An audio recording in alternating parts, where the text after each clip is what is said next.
Hello everyone, in this video I will show you how to fix screen flickering issue on Realme 16 Pro.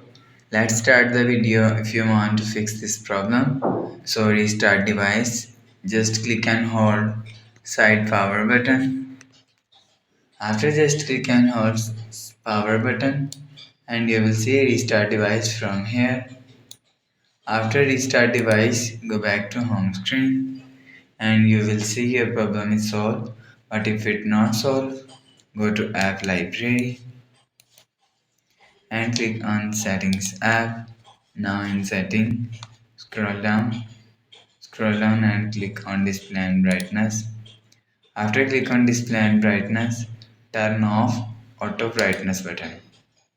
After turn off auto brightness button, go back to home screen and you will see your problem is solved.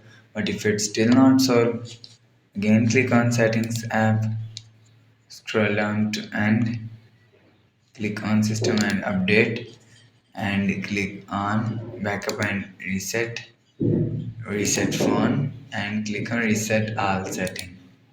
So enter your phone pin and click on reset.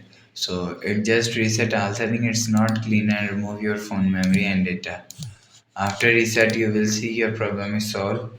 But if it's still not solved, again click on settings app, scroll down to end, click on system and update and click on software update. So you will check your software update is latest. If it not latest, update your software latest. After update software latest, go back to home screen. So that's how you can fix flickering issue on Realme 16 Pro. If you like the video, please subscribe. Thanks for watching.